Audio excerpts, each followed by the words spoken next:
Hello বন্ধুরা, আমি অমিত আছি তোমাদের সঙ্গে। আর তোমরা শুনছো ভৌতিক কথা, কিছু অনুভূতি এমন যা তোমাদেরও হতে পারে। সঙ্গে রয়েছে নেহা। বন্ধুরা, আজকে তোমরা শুনবে 3টি ঘটনা। প্রথমটা একটা ছেলের বাজে একটা জায়গাকে কেন্দ্র করে এবং সেখান থেকে একটা আত্মাকে নিজের সঙ্গে আনাকে কেন্দ্র করে। দ্বিতীয়টা চন্দননগরের একটা হাসপাতালের ঘটনা। তৃতীয়টা পুকুরে পাহারা দিতে গিয়ে মেছো পেতনির কবলে পড়ার একটা ঘটনা। 3টি ঘটনায় আশা করছি তোমাদের দারুণ লাগবে। তোমরা সিট বেল্ট বেঁধে নাও, তাড়াতাড়ি করে কানে হেডফোনটা গুজে নাও। তোমরা আজকে পাড়ি দিতে চলেছ ভূতের রাজ্যে, যে রাজ্যে পাড়ি দিতে গেলে অবশ্যই তোমাদের হেডফোনটা গুজে নিতে হবে। চলো এবার আমরা পাড়ি দিয়ে দিই ভূতের রাজ্যে। হ্যালো অমিতদা, আমি উপমা ক্যানিং থেকে আজকে তোমাকে একটা ঘটনা শেয়ার করতে চাইছি। আশা করি তোমার ঘটনাটি শুনে খুব ভালো লাগবে। ঘটনাটি আমার এক বন্ধুর কাছ থেকে শোনা, তার পরিবারের সাথে ঘটে যাওয়া ঘটনা আজকে আমি তোমার সাথে শেয়ার করতে চাই। ওর অনুরোধে আমি ওর নাম বা ওর বাড়ির পরিচয় কোনো কিছু উল্লেখ করছি না। ঘটনাটা হয়েছে ও যখন ক্লাস 11-এ পড়ে তখন। ঘটনার মূল চরিত্র হচ্ছে ওর জেঠুর ছেলে, অর্থাৎ ওর দাদা। ওর দাদা ওর থেকে অনেকটাই বড়। আর ওই দাদা পড়াশোনায় ভালো হলেও তার স্বভাব চরিত্র মোটেই ভালো ছিল না। শুধু আশেপাশের বাড়ির সমস্ত মেয়েদের পেছনে সব সময় পড়ে থাকত, কোনো কাজবাজ কিচ্ছু করতো না, বাউন্ডুলের মতো ঘুরে বেড়াতো। ওর দাদা যখন উচ্চ মাধ্যমিক পাশ করে তখন আমার সেই বন্ধুটার বয়স ছিল 14 বছর। সে সময় ওর দাদা কলেজে উঠে একটা মেয়ের সাথে প্রেম করে, তাকে বিয়ে করে বাড়িতে নিয়ে আসে। একই বেকার ছেলে তার ওপর বিয়ে করে নিয়ে এসেছে। স্বভাবতই তার বাবা মা তাকে মেনে নেয় না, কিন্তু নিজের বাবা মা তো আর ফেলতে পারে না, তাই জন্য জেঠু জেঠিমা মেনে নেয় তাদের। তারা থাকতে শুরু করে, কিন্তু বিয়ের মাস 2-এর মধ্যেই বৌদি বাড়ি ছেড়ে বাপের বাড়ি চলে যায়। তার কারণ জিজ্ঞাসা করাতে সে বলেছিল তার স্বামী কোনো কাজবাজ করে না, তার স্বপ্ন পূরণ করতে পারে না, তাই জন্য সেই বাড়িতে থাকবে না। তাছাড়া বিয়ের পরেও দাদা তার লম্পটপনা চালিয়ে যেতে থাকে। আশেপাশের সমস্ত মানুষ বৌদিকে এসে বলতো তার স্বামীর চারিত্রিক দোষের কথা, তাই এত কিছু সে সহ্য করতে না পেরে বাড়ি ছেড়ে বাপের বাড়ি চলে যায়। দাদা অবশ্যই বেজায় খুশি হয়েছিল, কারণ বৌদি প্রায় রাত্রিবেলায় দাদার সাথে ঝামেলা করত। আর এটাই নর্মাল, বৌদি ভালো মানুষ ছিল, সে সত্যিই দাদাকে ভালোবাসত। বাকি ঘটনা আমি আমার বন্ধুর ভাষায় ব্যক্ত করছি। সে চলে যাওয়ার পর দাদার বাড়ন্ত আরও বেড়ে যায়। সে আশেপাশের পাড়ার মানুষ অর্থাৎ মেয়েদের পেছনে লাগা আরও বেশি করে শুরু করে। এভাবে প্রায় 1 বছর কেটে যায়। ওই দাদার চরিত্র খারাপ বই ভালো হয়নি। এরপর আসে সেই দিন যেদিন বাবা নিজের জীবনের চরমতম ভুল করে ফেলে এবং যার মাসুল ওকে নিজের জীবন দিয়ে দিতে হয়েছিল। সেদিন সকালবেলা দাদা বলছে, আমি কাজে যাব, আমার 1000টা টাকা লাগবে। জেঠিমা বলে, তোর রোজ রোজ এত টাকা কিসের প্রয়োজন? দাদা তখন বলে, অত কৈফত চাইছো কেন? আমার লাগবে মানে লাগবে, ব্যাস, আমাকে দিতে হবে। তখন জেঠিমা বলে, বউটাকে তো বাড়ি থেকে তাড়িয়েছিস, নিজেও বেলেল্লাপনা করছিস, আবার টাকা চাইতে এসেছিস? তোর মতো কুলাঙ্গার ছেড়ে মরে যাওয়াই ভালো। দাদা খাবার খেতে খেতে উঠে যায় এবং জেঠিমাকে মারার জন্য উদ্ধত হয়। বলে, আমার টাকাটা এই মুহূর্তে যদি আমাকে না দাও তবে আমি এই বাড়িঘর সব আগুন দিয়ে জ্বালিয়ে দেব। এ কথা জেঠু শুনে ওই ঘর থেকে দাদার হাতে 1000 টাকা গুজে দিয়ে বলে, যদি না মরিস এই বাড়িতে আর আসবি না। সেদিন রাত্রিবেলা সত্যিই আর দাদা বাড়ি ফিরে আসে না।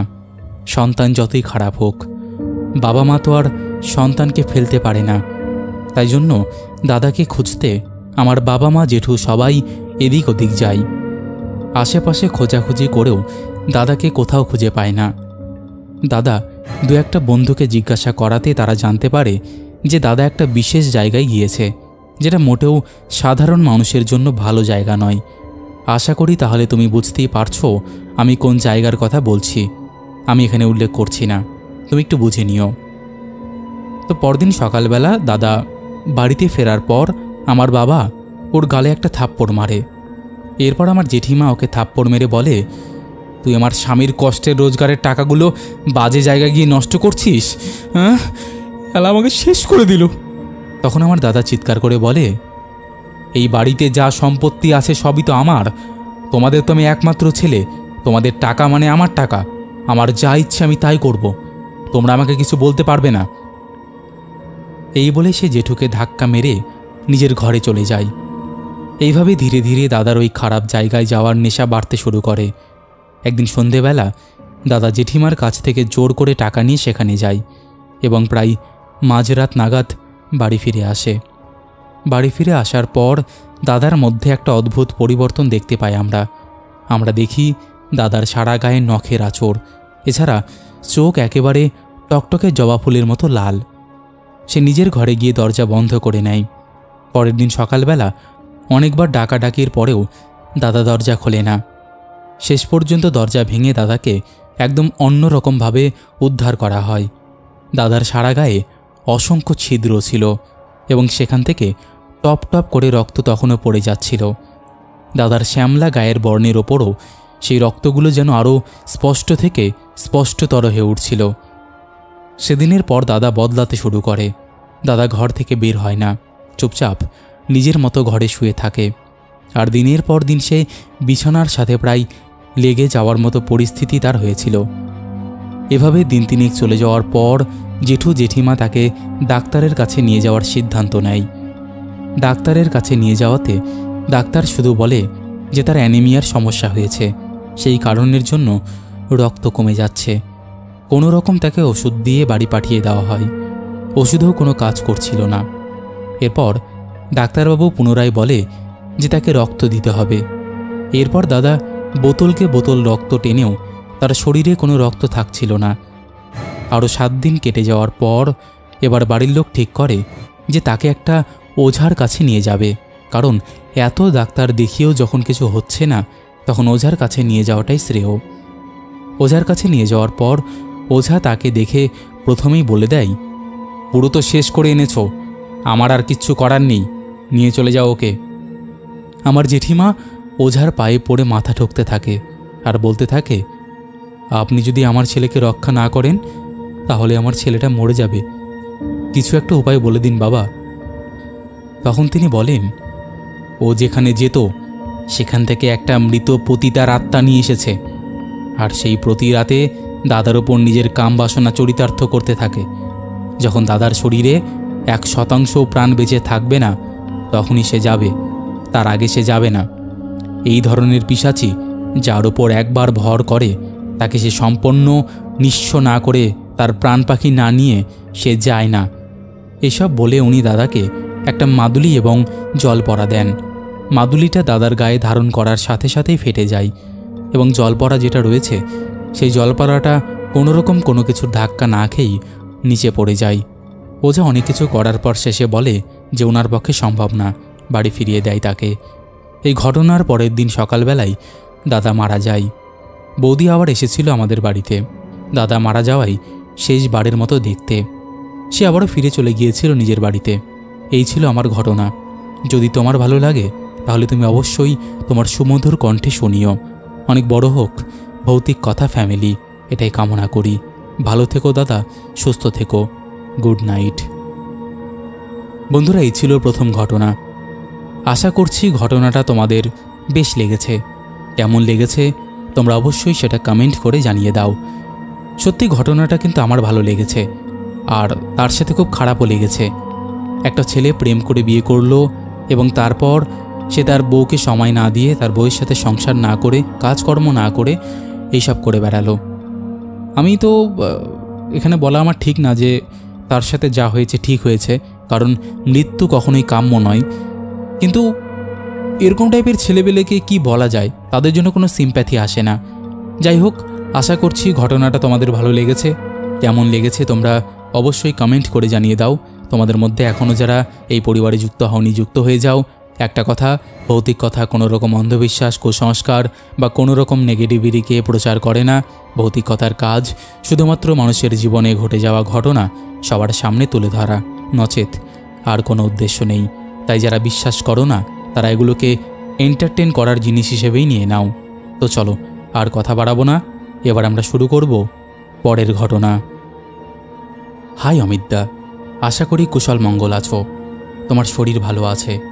আমি সৃজিতা, তোমার ভৌতিক কথা চ্যানেলের নতুন সদস্য। এখনও অবধি সমস্ত ঘটনা শুনে ওঠা হয়নি, কিন্তু তোমার ঘটনা বলার ভঙ্গি আমার প্রচণ্ড ভালো লাগে। তাই জন্য আমি ডিসাইড করেছি 1 মাসের মধ্যে তোমার সমস্ত ঘটনা আমি শুনে নেব। আজকে তোমার সাথে আমি এমন একটা ঘটনা শেয়ার করতে চাইছি যে ঘটনাটা হয়তো একদমই স্বাভাবিক একটা ঘটনা, অনেকের সাথেই হয়তো হয়েছে। জানি না এটা তোমার চ্যানেলে পড়ে শোনানো হবে কি না, কিন্তু তবুও আমি তোমার সাথে শেয়ার করছি। যদি তোমার ভালো না লাগে তাও অসুবিধে নেই, তুমি শুধু আমার মেসেজের একটা রিপ্লাই দিও, তাতেই আমি অনেকটা খুশি হব। এই ঘটনাটা আজ থেকে মোটামুটি বছর 5 আগে ঘটেছে। তখন আমার দাদু ভাই হসপিটালে ভর্তি ছিলেন। তিনি বয়সজনিত কারণে ভর্তি ছিলেন এবং তিনি মৃত্যুশয্যায় ছিলেন। উনাকে এখনও অনেক মনে পড়ে দাদা আমাদের সবার। তো আমাদের সবাইকে পালা করে দাদুর কাছে থাকতে হতো। কিছু বিশেষ কারণে আমি হসপিটালটির নাম উল্লেখ করছি না, কিন্তু আমাদের চন্দননগরের একটা বেশ বড় ধরনের হসপিটাল সেটা। সেদিন আমার দাদার পালা পড়েছিল। দাদা খাওয়া দাওয়া শেষ করে সোজা চলে যায় হসপিটালে। গিয়ে দাদুভাই যেই ওয়ার্ডে ভর্তি ছিলেন তার বাইরে বসে ফোন চালাতে থাকেন। এইভাবে মাঝরাত হয়ে যায়। দাদার বসে বসে ঘুম পেয়ে যাচ্ছিল, তাই সে উঠে এদিক ওদিক হাঁটতে শুরু করে। এইভাবে হাঁটতে হাঁটতে একটা সময় সে দাদুর ওয়ার্ড থেকে বেশ কিছুটা দূরে চলে যায়। বেশ কিছুটা দূরে এগিয়ে দাদা একটা ওয়ার্ডের সামনে আসে, যে ওয়ার্ডের সমস্ত জায়গাগুলো ট্রান্সপারেন্ট হলেও বেশ আবছা আবছা ধরনের, তবে এটুকু বোঝা যাচ্ছে যে ভেতরে এসি চলছে। দাদা সে অস্পষ্ট জানালার ভেতরটা দিয়ে একবার উঁকি মারতে যায়। যেখানে উঁকি মারতে গিয়ে দাদা দেখে একটা খাটের ওপর একটা ছায়ামূর্তি সোজা হয়ে বসে আছে।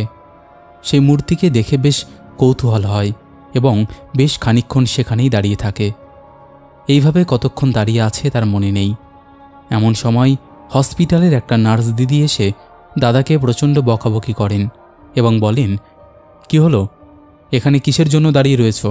নিজের জায়গায় গিয়ে বসো, এটা ঘোরাফেরা করার জায়গা নয়। সেই বকা খেয়ে দাদা ওয়ার্ডে চলে আসে। কিন্তু কি যেন একটা অমোঘ আকর্ষণে দাদা পুনরায় সেখানে যায়। সেখানে গিয়ে দেখে যে মূর্তিটা এখনও ঠায় বসে রয়েছে। দাদা সেদিকে অনেকক্ষণ তাকিয়ে থাকে এবং অবশেষে দেখতে পাই একটা মহিলা সেখানে বসে রয়েছে, তার সারা গা পোড়া। দাদা বুঝতে পারে এটা বার্ন ইউনিট।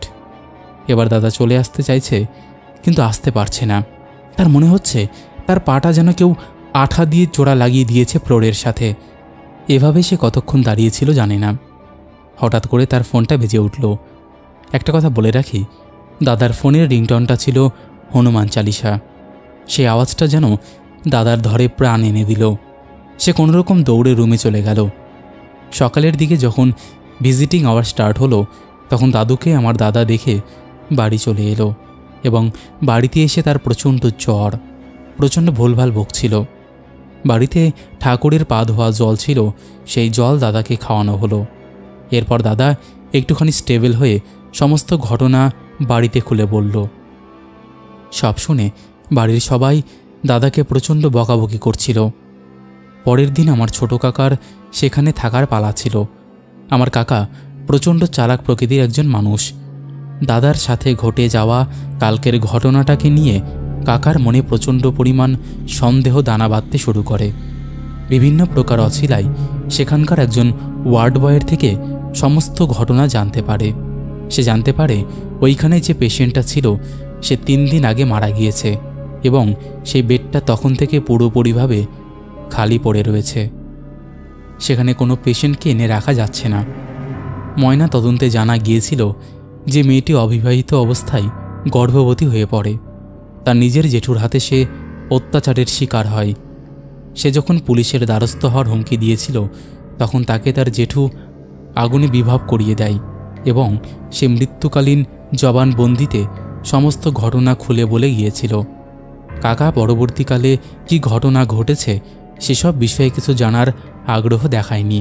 বাড়ি এসে দাদাকে তখন কিছু বলেনি। দাদা কিছুদিন বাদে সুস্থ হয়ে যাওয়ার পর বাড়ির সবাইকে ঘটনাটি বলে। প্রথমে ভয় পেলেও পরে ভেবেছিল হয়তো মেয়েটি তাকে নিজের দুঃখের কথা বলতে চেয়েছিল। তো দাদা, এই ছিল ঘটনা।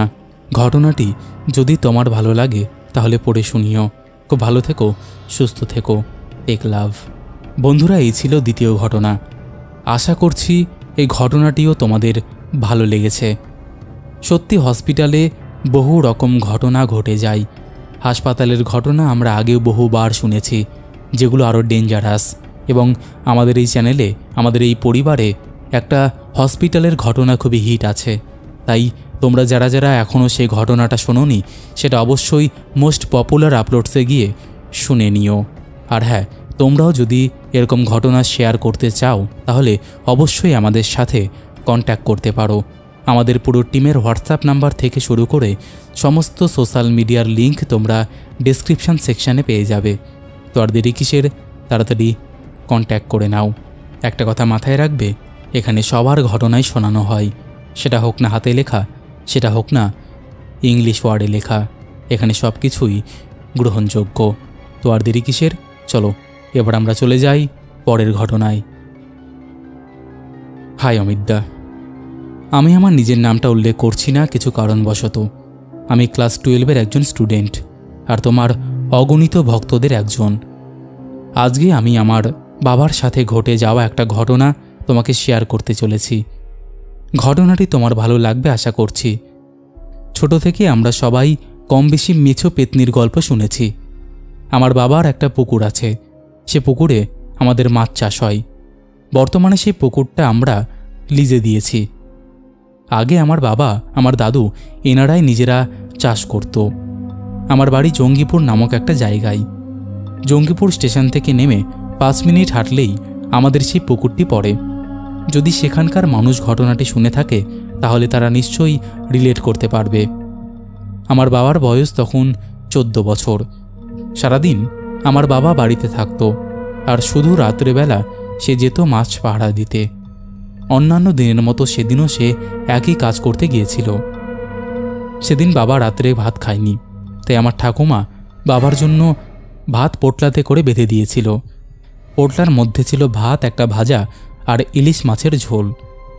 একটা কথা বলা হয়নি দাদা, এখন যেখানে পুকুরটা রয়েছে সেখানে আশেপাশের বাড়িঘর তৈরি হয়ে গেছে, কিন্তু আমি যখনকার কথা বলছি তখন পুকুরঘাট থেকে সেই রেল লাইনটা দেখা যেত।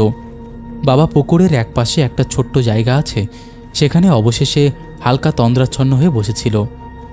কিছুক্ষণ বাদেই তার ঘুমের ঘোর ভাঙে এবং সে বুঝতে পারে তার খিদে পেয়েছে। সে তার পাশে রাখা পুটলিটা খোলে, কিন্তু আশ্চর্যের বিষয় হলো তার মধ্যে শুধুমাত্র ভাত আর ভাজাটাই রয়েছে। মাছের টুকরাটা গায়েব বলতে পারো, মাছের কোনো অস্তিত্বই নেই সেখানে। বাবা ভাবে যে হয়তোবা ঠাকুমা তাকে মাছ দিতে ভুলে গেছে। সে প্রচণ্ড মনক্ষুণ্ণ হয়, আবার পরবর্তীতে ভাবে মানুষ মাত্রই ভুল হয়। সে জল ঢেলে ভাতগুলো চুপচাপ খেয়ে নেন। আবারও খাওয়া দাওয়ার পর সে হালকা ঝিমোতে থাকে। হঠাৎ করে নিভু নিভু চোখে সে একটা জিনিস লক্ষ্য করে। সে লক্ষ্য করে যে রেল লাইনের ওই দিক থেকে কিছু একটা যেন সোজা হয়ে এগিয়ে আসছে। প্রথমে ভাবে যে হয়তো কোনো গাছের ডাল জাতীয় কিছু একটা হবে, কিন্তু ভালো করে লক্ষ্য করার পর বোঝে ওটা গাছের ডাল নয়। গাছের ডাল কোনোদিনও এরকম সোজা হবে না। এরপরে সে এমন একটা জিনিস দেখে যেটা তার হয়তোবা দেখা ঠিক হয়নি। সে দেখে যে লম্বা মতো কিছু একটা পুকুর থেকে একটা আস্ত মাছ তুলে নিয়ে চলে গেল। কোনো কিছু বোঝার আগেই যখনই সেই জিনিসটা দেখে সে তো পড়ি কি মরি করে ছুট দেয় ভূত ভূত বলে। বাড়িতে এসে ধুমধাম দরজা পেটায়। আচ্ছা দাদা, এখানে একটা আশ্চর্যের বিষয় হলো যে কেউ দরজা খোলে না। সে যখন রাস্তা দিয়ে আসছিল তখন তার মনে হয় কেউ যেন তার পিছু নিয়েছে। সে দরজা ছেড়ে জানলার দিকে যায় এবং জানলা থেকে ডাকতে চায়, কিন্তু না, কোথাও কোনো মানুষের সারা শব্দ আওয়াজ পাওয়া যাচ্ছে না। এমন কোনো ঝিঝি পোকা অবধি ডাকছে না। বাবা তার স্বরে মা মা বলে চিৎকার করতে থাকে, কিন্তু কেউ কোনোভাবে দরজা খোলে না। এক পর্যায়ে আমার বাবা জোরে জোরে মা কালীর নাম স্মরণ করতে থাকে এবং দরজাটা সমানে ধাক্কাতে থাকে। একটা সময় এসে দরজা খুলে যায়। বাবা দরজা খুলে দেখে তার মা চোখটা কাচুমাচু করে তার সামনে তাকিয়ে বলছে, কিরে, এই সময় ফিরে এলি কেন? তোর না তোর বাবার যাওয়ার পর আসার কথা? বাবা তখন ঠাকুমাকে সমস্ত ঘটনা বলে। ঠাকুমা সবটা শুনে কথাটায় অত বেশি গুরুত্ব দেয় না, শুধু বলে, তুই ভুল দেখেছিস। অন্ধকারে কি দেখেছিস ঠাউর করতে পারিসনি। কেউ তার কোনো কথা শোনে না। পরের দিন সন্ধেবেলা আবারও তাকে খাইয়ে দিয়ে পাঠিয়ে দেওয়া হলো পাহারা দিতে। সেদিন ঘটেছিল একরকম ঘটনা। এবার দ্বিতীয় দিন সে যা দেখল সেটাই তোমাকে এবার বলবো। দ্বিতীয় দিন সে যখন পুকুর পাহারা দিচ্ছিল তখন সে দেখতে পায় একটা মহিলা তার চুল অনেক লম্বা লম্বা, চুলগুলো ছেড়ে দিঘির জলে পা ছড়িয়ে পা দিয়ে মাছ ধরে নিয়ে আসছে এবং সেটা কড়মড় করে চিবিয়ে খাচ্ছে। এবারে বাবা আর ভয় পায় না। বাবা অত্যন্ত দৃঢ় কণ্ঠে বলে, এটা আমাদের পুকুর, এখানে কি করছো যাও। এ মাছ আমাদের, এটা বিক্রি করে আমাদের সংসার চলে। কিন্তু উল্টো দিক থেকে কোনো উত্তর আসে না। বাবা এবার বুঝতে পারে যেটা নির্ঘাত কোনো চোর বা ডাকাতের কাজ। গতকাল সে শুধুই ভয় পেয়ে গিয়েছিল। বাবা আবারও একই কথা বলে, কি হলো, কেন আমাদের পুকুর থেকে মাছ চুরি করছো? তখনও কোনো উত্তর আসে না। এই জন্য সে বাধ্য হয়ে আবারও খানিকটা এগিয়ে যায়। সে প্রায় ওই মহিলা থেকে 3-4 হাত দূরে ছিল। এমন সময় সে স্পষ্ট দেখতে পায় মহিলাটি যেখানে বসে রয়েছে সে জায়গাটায় খানিকটা আলো, কিন্তু আলোটা স্বাভাবিক আলো নয়, আলোটা একটুখানি লালচে আভা মিশ্রিত। এবার মহিলাটা আস্তে আস্তে বাবার দিকে ঘুরে তাকায়। এরপর বাবা মহিলাটির যে বিবরণ দেয় সেটা আমি তোমাকে নিজের ভাষায় লিখছি। বাবা বলে, মহিলাটার মুখ ছিল একদম লম্বাটে, চুলগুলো ভাটার মতো জ্বলছে, আর সেখান থেকে বেরিয়ে আসছে লালচে রঙের আভা। ওইটুকু আলোতে সে বুঝতে পারল যে মেয়েটির দাঁতে লেগে রয়েছে রক্ত, কাঁচা মাছের কিছু অংশ। আর কিছু মনে নেই বাবার, জ্ঞান হারায়। তখন সকাল 10টা বাজে। সে ঘুম ভেঙে উঠে দেখে সে বিছানার উপর শুয়ে রয়েছে। এরপর সে বাড়ির লোককে আবার ওই সব ঘটনা খুলে বলে। এবারে বাড়ির লোক বলে যে হ্যাঁ, আমরা সত্যিই দেখেছি এরকম একটা মহিলা ওইখানে আসে আর প্রতিদিন মাছ খায় এবং সে চলে যায়। বাবা ওই মহিলাটির বিষয়ে জিজ্ঞাসা করাতে একজন এক এক রকম মতামত দেয়, যেটার মধ্যে আমার সবচেয়ে বেশি উল্লেখযোগ্য লেগেছে এগুলো। প্রথমত, মহিলাটি নিজের সন্তানকে রেখে পৃথিবী ছেড়ে গিয়েছিল বলে তাই সে মুক্তি পায়নি। সেইভাবে বারে বারে পুকুরের ধারে আসে যেহেতু সে তার সন্তানকে রেখে পুকুরে ডুবে মারা গিয়েছিল। দ্বিতীয়টা হচ্ছে, মহিলাটি কোনো এক জেলের বউ, তাই জন্য সে মারা যাওয়ার পরেও মাছের প্রতি তার লোভ এক ফোঁটাও কমেনি। তো এই দুটোই থট এসেছিল। এই ছিল ঘটনাটি। যদি তোমার ভালো লাগে অবশ্যই তুমি তোমার সুমধুর কণ্ঠে পড়ে শুনিও, তাহলে খুব ভালো লাগবে। অনেক অনেক ভালো থেকো দাদা। আমার তরফ থেকে ভৌতিক কথার প্রত্যেক সদস্যদের অনেক অনেক ভালোবাসা। তো বন্ধুরা, এই ছিল আজকের তিনটি ঘটনা। 3টি ঘটনায় আশা করছি তোমাদের ভালো লেগেছে। কেমন লেগেছে তোমরা অবশ্যই সেটা কমেন্ট করে জানিয়ে দিও। কোন ঘটনাটি সবথেকে বেশি ভালো লেগেছে সেটাও তোমরা কমেন্ট করে জানিয়ে দিও। চলো এবার আমরা শুরু করি শাউট আউট পর্ব। শেষের এপিসোডে ফার্স্ট কমেন্ট করেছে সোমা দাস, লিখেছে 4টে ঘটনা যথেষ্ট, রাতে ঘুম উড়িয়ে দিয়েছে। সেকেন্ড কমেন্ট করেছে প্রভাত রাজা, লাভ রিয়াক দিয়েছে। থার্ড কমেন্ট করেছে রাহুল, লিখেছে হাই হ্যালো। তারপরে কমেন্ট করেছে পরিত, হান্টার সায়ন, IRF রাজু, লিখেছে দাদা তোমার হোলি কেমন কাটলো? এবার আমি হোলি খেলিনি গো। তারপরে কমেন্ট করেছে গীতা গোস্বামী, অভিজিৎ দিয়ারি, শয়তান বাচ্চা, শুভ বেরা, লিখেছে হাই অমিতদা, আমার গার্লফ্রেন্ডের নামটা প্লিজ বলো, প্রিয়াঙ্কা। হ্যালো প্রিয়াঙ্কা। তারপরে কমেন্ট করেছে শঙ্কর চক্রবর্তী, দিয়া দাস, গৌতম বেরা, সুদীপ, লিখেছে একবার হ্যালো করে বলতে, হ্যালো সুদীপ। তারপরে কমেন্ট করেছে অংশুমান।